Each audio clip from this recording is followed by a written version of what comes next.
to another episode of the Carter Cast. I'm your host, Carter Bond. On today's show, we have Mark in Philly. If you've listened to Picks Central on Barstool Sports, then you've definitely heard him call in. He also hosts a show every Saturday on Fox Sports The Gambler from 11 to 1 Eastern called The Tough Cover. Make sure to check that out. We had a great time on the show today. But we're finally back after a month-long break. Articles will be going up daily starting tomorrow, Wednesday, June 8th. We will have articles going up daily. Check that out on cartercast.com. We have a bunch of interviews planned, a lot of fun stuff coming as well, so stay tuned for that. Also want to give a quick shout-out to the Hoops Hall Instagram account. They posted our Chris Duhon clip. It's got over 250,000 likes, 1 million plus views on it. Pretty sweet to see that, so thank you, Hoops Hall, for the shout-out on there as well. On today's show, we talk NBA Finals. We do some NBA draft stuff, close briefly with some Philly sports stuff. Super fun show. And also, if you're watching this on audio, yes, my headphones are broken. It looks stupid. I get that. Hope you all enjoy the show. But before we get into today's show, we are brought to you by Pod Talk. Pod Talk is the best way to listen to podcasts. It has the best interface compared to every other podcast listening app out there. I use Pod Talk myself. Go download it right now in the App Store. Go join group discussions on your favorite podcasts like this one. Go subscribe and talk about the Carter Cast in the Carter Cast group discussion on Pod Talk right now. Download Pod Talk in the App Store today. And now here's the show. All right, we now welcome on Mark in Philly. If you've listened to Barstool Sports daily show, Pick Central, you've definitely heard him call in. He's the host of the Tough Cover on Fox Sports The Gambler from 11 to 1 Eastern every Saturday. Mark, how are you, man? That's a great plug right there. I'm doing great. I'm happy to be here. Talk about your show real quick. Let the people know where it's at, how they can listen, everything. Yeah. It's on Fox PHL The Gambler. Like you said, you can always follow them at Fox PHL Gambler or foxphlgambler.com. But it's on iHeartRadio, on the Fox Sports PHL Gambler app. I mean, there's a lot of, this isn't you're not a Philly guy, so these names won't. But there's a lot of local Philly, radio people that are big time that are on this show, and then somehow they let me do a show every Saturday talking gambling and other stupid stuff. But yeah, I try to keep it light, try to keep it fun, and I give out my picks every time. I always get usually a good Philly sports guest, and then I try to get a good gambling guest. Usually 2 guests on every show. But yeah, I think we're heading into like our 3rd or 4th month now. It feels like I just got the show. And I think we'll be, if you stay tuned to my Twitter, I think we'll be adding another show on the station soon. There we go. Love to hear it. Well, let's start this off. Let's get into the finals. Series is tied 1-1. It's going back to Boston. Just give me your overall thoughts on the finals so far. Yeah, I've been saying since at least we know, since Boston beat Miami, I've been saying this is as 50-50 as any playoff series as you could pick throughout the rest of the playoffs or the last couple rounds. I don't think there's ever been this evenly matched of a finals. It's because, Golden State's strength is obviously their guard play and their shooting, like it has been for a really long time, but you throw Jordan Poole in the mix and it makes it even a little bit more. But you've got 3 amazing guards who can get their shots off. And then Boston's strength, I mean, there's a lot of strengths for Boston, but Boston's main strengths are the wings, and it's Jaylen Brown and Jason Tatum who, the Warriors don't have that much of an answer for. You have Wiggins. You're going to use other guys that you can throw at them. They're trying to use Otto Porter as much as they can, milk all they can out of him. But it's such an interesting matchup because it seems like the Celtics have better answers for Golden State's guard play than Golden State has for Tatum and Brown. But it almost seems like the supplementary pieces of Golden State I guess are a little bit more reliable than the supplementary pieces of Boston. You see that game yesterday, and the reason that Boston couldn't keep up is because no one was helping Brown and Tatum out. I mean, Brown went really cold, obviously, at one point, so that's a big factor. But it's going to be really interesting to see what happens in Boston. Boston hasn't been losing back-to-back games, so you have to imagine Boston takes Game 3. I think Golden State might take Game 4, and then I think it's probably a 3-game series where Golden State's got 2 of the games at home. It kind of feels like the Heat series where like these blowouts don't matter because you can't just because everybody you go on ESPN or First Take, whatever, all these shows, and they just say whoever blew out the team the night before, they're going to say, oh, they're winning the series no matter what. You're right. It's the most 50-50 series I can remember in my lifetime. Yeah, I can totally agree with that. I think that you could tell me how this series, like you could tell me Celtics in 6, Celtics in 7, Warriors in 6, Warriors in 7. I'd be like, yeah, like I guess so. My only bet before the series, like I took Steph at plus 110 to win Finals MVP before the series for a pretty large play for me. But I did that because of the perceived value in Golden State being minus 160 on the Steph series is going to price. win that Finals MVP, and because I saw a tweet, it was people were like, "Oh, Clay at 21-1 odds is great value," and then the quote tweet after that was, "This is why Vegas is built by gold." Yeah, I know. I know my guy Rico Bosco was in big on the Clay MVP. I think Ben Mintz was too. They were talking about it on Pick Central, and I called in and I was like, "Hey guys, if Golden State wins, there's a 95% chance Steph's winning the Finals MVP, especially with the narrative of him never having won before. He's a top 10 player of all time. They're going to want to give that guy his flowers." Especially after these first 2 games, he's clearly been the best player on the floor on either team in these 2 games. And already after these 2 games, there's a 0% chance Clay can win this after last night's performance. And I think plus 110 for Steph Curry at Finals MVP is a great play. If you had to give a prediction, who wins, how many games? Just because I said Warriors in 7 at the beginning, I'll stick with it.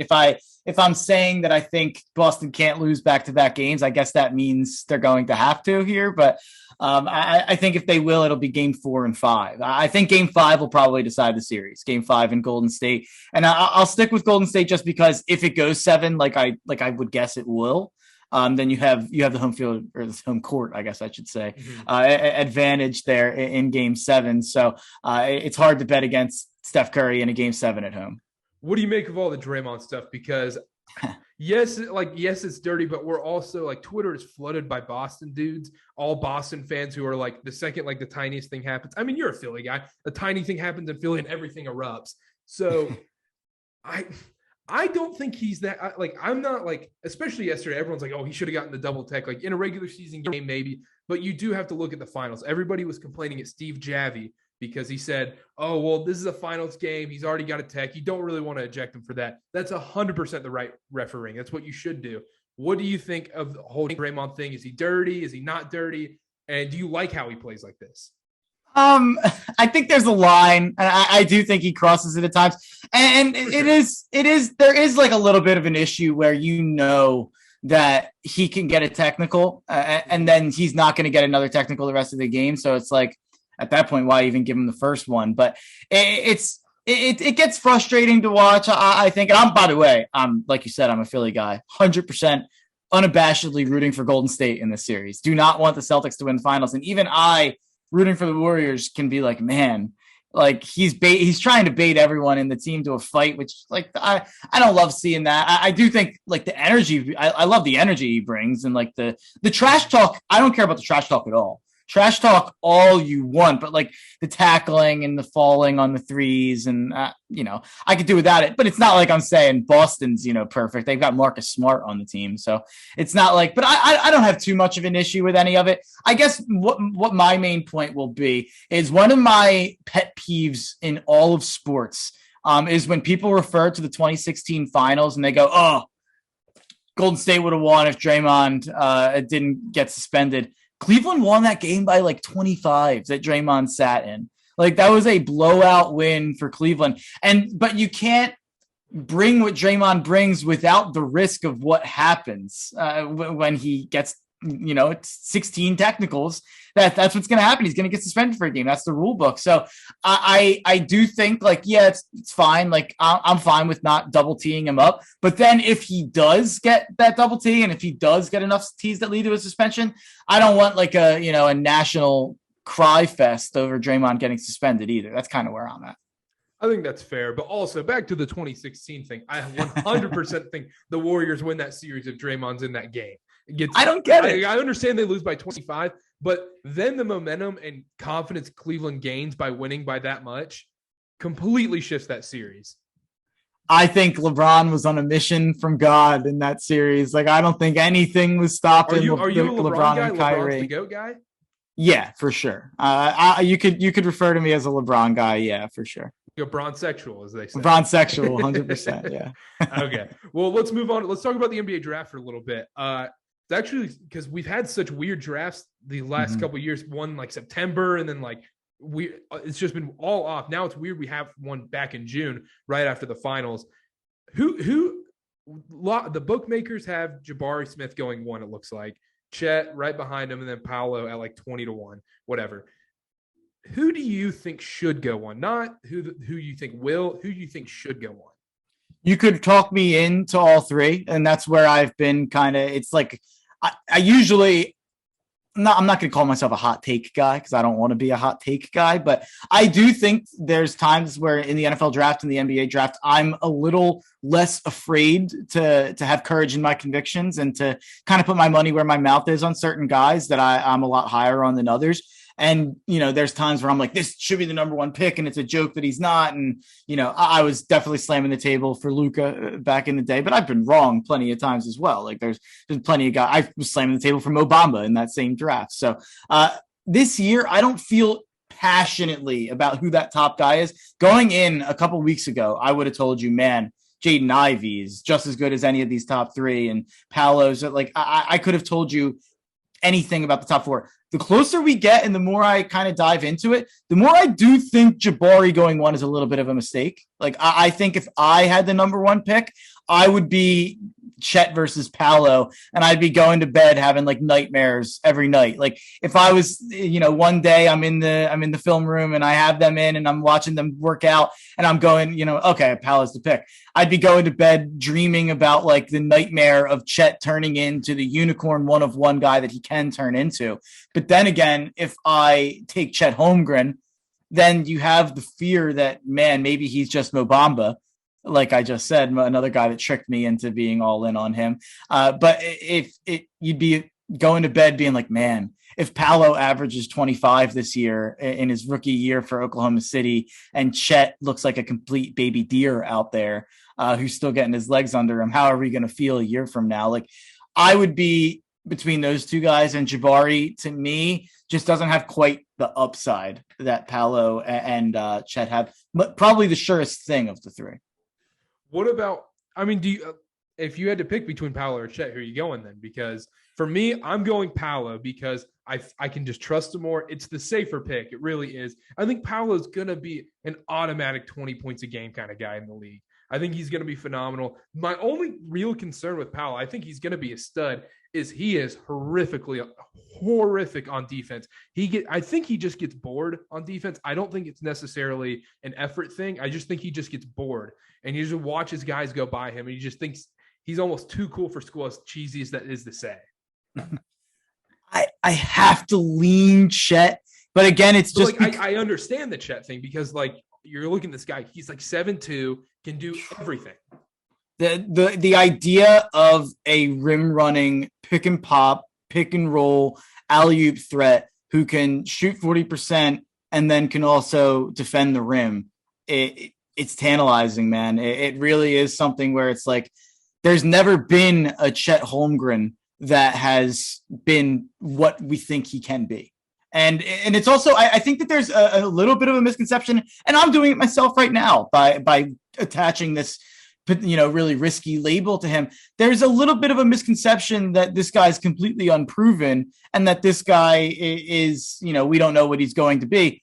He was putting up pretty good numbers at a college level. I mean, it's at Gonzaga, it's in WCC. It's not like he's playing in the ACC or in the SEC or the Big 12 or anything like that. But they played enough games against real competition, and he didn't embarrass himself in those games. So I don't think that there's there's as much questions with Chet as people will paint there to be. But I'd be lying if I said that he's a sure thing. He absolutely is not. But he's a unicorn 1-of-1 guy. Paolo 100% is going to win Rookie of the Year, I think. And I think if I was Orlando, I think he fits perfectly for what they need because he can kind of initiate the offense, and Orlando just doesn't have a point guard whatsoever. But if you're Orlando, you do also kind of have to draft with the next 7 years in mind instead of what you have on your roster right now, because I don't know how many keepers are on their roster. So I think I'd end up taking Chet, but it would be really a really, really tough decision. What I would do is I would try to trade down to 2 or 3, 100%. With Chet, my big thing too with him is the games he played against really athletic teams. Example, when they played Duke back in Vegas, he struggled in that game big time. And then when they played Arkansas in the tournament, he struggled big time. But then when he plays a team like BYU, it's barbecue chicken the whole time. So when he gets that true athleticism, NBA athleticism, it seems like he does struggle. And he's got to fill out a little bit. Because if the way his body is right now, it's impossible for him to stay healthy or even be a solid, even potential all-star level player in the NBA. Yeah, I'm always, if you ever like follow me on the draft stuff, it's just something that I'm a little bit agnostic about. Like Devontae Smith was a big one where, he's got to fill out. And I was always kind of like, I don't know. I think he's kind of a unicorn. Like, I think he's kind of a special case. And I think people said the same about Kristaps.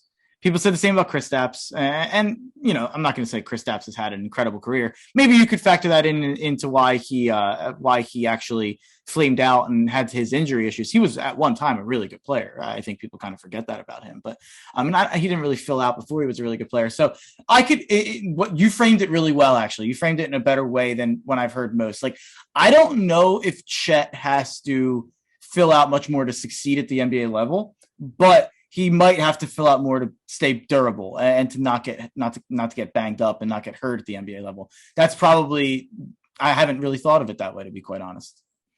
Okay, let's talk about this. I haven't quite figured out my guy. I have a couple people in mind, but who is someone in this draft that you don't like? You just don't understand why they're in the lottery or in the top 10. For the life of you, you're just like, what? How on earth are they this high? This makes no sense. That's a really good question. I don't know if he's top 10, but EJ Liddell is a guy that I wouldn't necessarily touch with a 10-foot pole. I think a lot of people are pointing to Grant Williams, and they're like, oh, this is what EJ Liddell can be. I think Grant Williams is a bit of an anomaly. Like, Grant Williams was a guy that I wasn't necessarily all that high on, and I was wrong. Anybody was high on. Even Celtics fans hated him until like this playoff run. Yeah, no, you're right. You're right. So I think a lot of people I have heard that a lot. Like, I've heard a lot of those comparisons from EJ Liddell to him. EJ Liddell was like a back to the basket center at like 6'7" in college. And I don't know how switchable he is on defense. Like, I just don't know if he's going to translate to the next level. He's a guy I loved watching in college. I loved betting on Ohio State the last 2 years with him there. But I think I've seen him ranked around or even higher than his teammate Malachi Branham. And I would take Malachi Branham like 10 to 15 spots higher than I would take EJ Liddell. I'm still pretty early in my draft research in terms of the fringe guys and in terms of really diving in from a Sixers perspective at 23, which I'll do at the Painted Lines on a YouTube channel that really focuses on the Sixers and Philly sports. But in terms of the top, I've really evaluated like the lottery. I think Malachi Branham's a guy who's probably outside of the lottery who should be in it. And EJ Liddell's a guy who I've seen fringe lottery who I wouldn't necessarily want to take in the top 20 to 25. They have ESPN has Branham at 14 right now. Where do they have Liddell? Liddell has dropped to 24. Okay, so then I guess he's not all that overrated anymore. So one person I think who has the biggest question mark, everybody talks about Chet having a big question mark over him, but Shaedon Sharpe, we haven't seen him play. Yeah. And he's at 6. Yeah, it reminds me a little bit of Darius Garland because Darius Garland played, I forget how many games, but it was like 9 games or something at Vanderbilt. So you were drafting like the idea of Darius Garland. By the way, it turned out pretty well. Like the idea of Darius Garland, pretty good point guard who can be ball dominant and is a lights out shooter from 3 who can penetrate. So kind of the same idea with Shaedon Sharpe. Like it's a weird situation, but I rank him 6th right now because what you can glean on video and what you can watch, the jumper's clean. Like the offensive, the pull-ups clean, catch and shoots clean, like all that stuff, all the shot mechanics are there. So, it's tough to evaluate. And it's why the NBA draft is so much harder to evaluate than the NFL draft. There's always these weird guys who didn't play in college, or there's guys from Europe, or there's guys from the G League, or there's guys from high school occasionally. Like there's always not level playing fields, and it makes these guys tough to compare. It's part of the fun of it, though, for sure. 100%. All right, last thing on the NBA drafts, who's your diamond in the rough? I think I saw a tweet earlier that might spoil it, but let me hear it. Yeah, Terry Eason from LSU. He's as a Sixers fan, I'm surprised that I'm not against all guys from LSU now, but he's a guy who at LSU as a sophomore, he averaged 17 points per game in 24 minutes per game. Like this guy is instant offense. He's not a volume 3-point shooter, but 36%. And the shot looks clean to me. Like I think that that's something you can absolutely build on in terms of being a 3-and-D forward at the next level. Gets to the line a lot for a guy that you wouldn't expect to get to the line so much as a forward.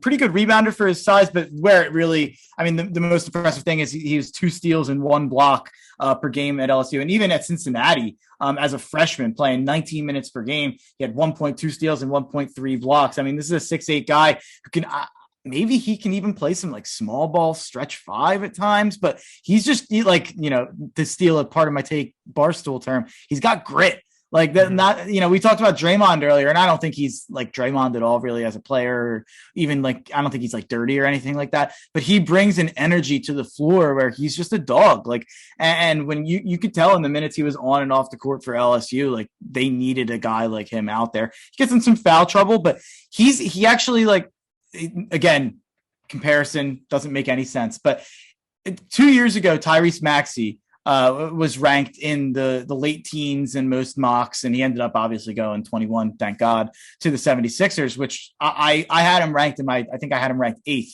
in that year. And it was one of those guys where I'm like, people have him ranked in the late teens. What am I missing? Like, why am I off to have him this high? And it turns out I wasn't the one that was off. I feel the same way right now about Terry Eason. Like, I'm looking at people having him in the late teens or post lottery, and I'm like, why is this guy not a top 10 pick in a league that we're seeing is dominated by wings and forwards? Like, we're looking at what Jaylen Brown and Jason Tatum are doing in the NBA finals and in the playoffs in general. I'm not saying he's going to be one of those guys, but you need guys to defend those types of guys. And there's so many of them now in the league with, if you want to say Luka, LeBron, the list goes, Middleton, the list goes on and on in terms of wings that are on good teams that can compete going forward in the playoffs. So Terry Eason seems like a guy, if I was a contending team in the 20s or the teens, I would love to try to make a move to get him. One guy that I don't understand that's ranked as high as he is Jeremy Sochan. I don't get it. I understand people are going to say, oh, he can have the Draymond kind of thing. He's just a difference maker when he's on the floor. I just don't get it. He doesn't bring any real thing, tangible thing I can see. No, I'm totally with you. I actually, when you asked me the question about a guy I don't like, and I answered EJ Liddell, he was the other name that ran through my head because he's a 59% free throw shooter. He's a theoretical 3-point shooter, like very much theoretical, not nothing you can bank on at this point. And it's not a guy who was a high recruit. That's what always fascinates me with certain guys. Like he was I think he was not a top 50 recruit. I don't know exactly where he was, but I know he wasn't a high recruit and he's kind of came out of nowhere. So I'm shocked that this guy with no high school pedigree is being treated like, oh, he was a top 10 prospect and we just don't see it yet. Like, I don't get it. Like, I think people saw what Scotty Barnes did last year to go along with your Draymond point, and people see Draymond and Ben Simmons and Scotty Barnes and they're like, oh, these types of different players can work out. But kind of similar to the EJ Liddell, Grant Williams point, like those players are anomalies because they can do specific things incredibly well. Like Jeremy Sochan is Scotty Barnes and Ben Simmons without the passing ability, without the ball handling, without the floor vision. And it's like, once you take that away from a Scotty Barnes or a Ben Simmons, what do those guys have really, Exactly. 100%. Real quick, we'll close on this. I have 2 questions to close with. I haven't decided which one I'm going to go with. You can go with both of them. Okay, real quick. Is Doc Rivers the most overrated coach in basketball? Absolutely. The most overrated coach in team sports history. Joe Girardi is up there. Thankfully, he's out of town in Philadelphia. But Doc Rivers is a guy where he's coasting off of a ring from 2008. 2008. Like, I don't know if I was in middle school yet. I'd have to do the math. I was probably in sixth grade, I think. I mean, this guy has choked at so many levels, in so many ways. Like, and you know what the funny thing is? Like, I don't think this series was on him. Like, I don't think losing to Miami was on him. Joel Embiid missed the first 2 games and then was a shell of himself. And they still tied Miami 2-2 in the games that Joel Embiid played, if you want to get technical about it. But I don't think Doc Rivers could have done anything to win. In the NBA playoffs, you need a guy playing like an MVP to win. That's pretty simple. Like the Celtics have Tatum, the Mavs had Doncic, the Warriors obviously have Steph, the Heat had Jimmy, and Joel was our guy that had to do that, and he was hurt, and that's really what happened. So I'm not going to be like an optimist all the time for Philly sports. If you follow me, I'm pretty negative a lot, but that's just Philly sports fans. That's not, that's every Philly sports fan. I get it. I've never seen an optimistic Philly sports fan. The funny thing about that is like, I'd like to think that I'm objective. I go on radio and I try to look at things just objectively how I would look at them outside of Philadelphia. And I get accused a lot of times of being an optimist, a Philly optimist, and like, oh, you're just a homer. And it's like that's the funny thing with every Philly sports fan is like, oh, we're gonna lose. Howie Roseman should be in his grave. All this, and then the next sentence they're like, oh yeah, dude, put your life savings on the Eagles over 8.5 wins this season. Yeah, no, you're absolutely right. Howie gets a bad rap. Howie's made some bad calls, but Howie does a great job. I mean, he's a great general manager. The Eagles have been one of the most successful franchises in sports over the last, since 2017, obviously. So, but somehow that was a hell of a tangent. But Doc Rivers is very overrated. The Atlanta series is just I have no words because all year long, and this goes to the opposite. When they were the 1 seed, the Sixers, people forget now when the Sixers lost to that series to the Hawks, they were the 1 seed in the Eastern Conference.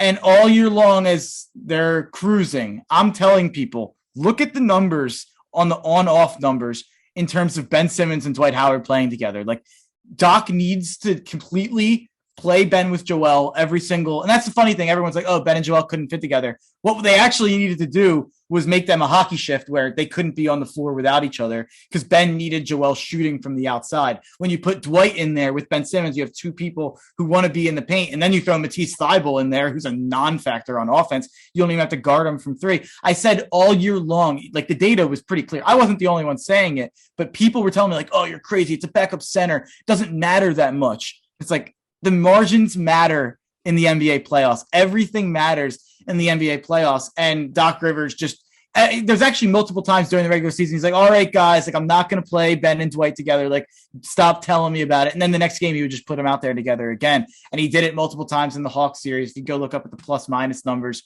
it's why they lost. If you look at the plus minus numbers in the Raptors series that Brett Brown coached, they were a minus 109 in the 99 minutes Joel sat. Like, it's like a theme for Sixers fans for the backup center to cost us. So then it happens again, starts to happen this year with DeAndre Jordan, and Doc Rivers is like, stop talking about it. It's the backup five. And more than anything, like, I don't think Doc deserved to be fired for his performance. Sorry for the long-winded answer, no, but he should be fired because I don't know if I can curse, but say whatever you want. He's an asshole. He should be fired because he's an asshole. Like, the way that he treats the media and the way that he treated his players, the way that he talked about Tyrese Maxey when he was a rookie, when people were asking him to play more last year, not this year, obviously, when he had his breakout, but last year, he was like refusing to play Maxey. They were going through entire stretches in the playoffs in the Hawks series where they didn't play him. And then the next game they played him and he came out and won us a game. Like, there was no consistency of the rotation. It's just, he should be fired because he's an asshole. But he also is really overrated at his job. See, that's the whole thing. Yeah, the stuff with the media too, it just leaves a bad taste in everybody's mouth. Obviously, anytime you treat media bad, then they're going to tell everybody else how bad they are. All that, whatever. But he's also just an overrated coach. Like, I don't understand how he still has a job in this day. Like, when there's other candidates, like even a Mike D'Antoni would come in there and change everything. Yeah, you don't got to tell me twice. I am the biggest Mike D'Antoni in the business today. Like, he's going to be a Hornet. That's actually like a weird. I kind of don't, because if the Hornets, the number one prospect now has to be Quinn Snyder, even though I don't think he coaches this year. I think he's waiting for Popovich to quit. I agree. But it looks like it's Atkinson or D'Antoni, which Atkinson's a great coach. I think Atkinson's a really, really good coach. I think the work he did with those Brooklyn teams was something else. I think he got railroaded. I think so too, but I also think it's not that much of a different change than from James Borrego. I think they're kind of similar thing. But anyhow, let's close on this question. You're already worked up. This is going to work you up even more. Real quick, though, I just want to say Mike D'Antoni is one of the 5 smartest minds in basketball. I would do despicable things for Mike D'Antoni to be the head coach of the Philadelphia 76ers. I've been saying it for years now, since he was our assistant to Brett Brown. And I like Brett Brown, but Mike D'Antoni is a basketball genius. So even if I don't think the fit's right, you're a Hornets fan. I think from what I take it, you should be happy if they make that move, even if the fit's not weird. Upset. Borrego had to go. Let's close on this. Why do you think Joel Embiid deserved the MVP over Nikola Jokic? Because I'm in the Jokic camp.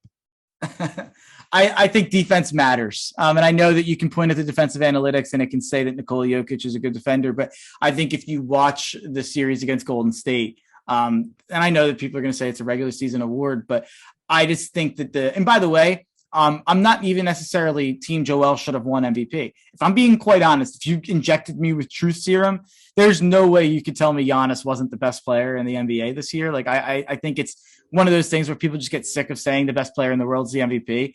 I just don't think there's anyone in the world who thinks Nikola Jokic is even in the conversation for best player in the world when it comes down to it for basketball. And I think Giannis is, and I think if Durant was healthy, I wouldn't have a problem with Durant beating out Joel. And I think my biggest problem with it is a lot of Philly fans take Embiid not winning MVP, and it's like they hate the process. They hate us because they hate us because we tanked. They hate Philly. It's Philly versus everybody. And Joel plays. He plays the hits. Joel does what he knows is going to get traction, but I don't think it's that. And I know I'm not making fun of you here for being a Jokic guy. I truly think that and I'm a stat nerd. You know me, I give out all the numbers. I love numbers. I think that it goes too far sometimes when I think the basketball stat nerd community would vote for a Jokic MVP season on a 6 seed that's worse than the year before over a prime Michael Jordan, prime LeBron James MVP season.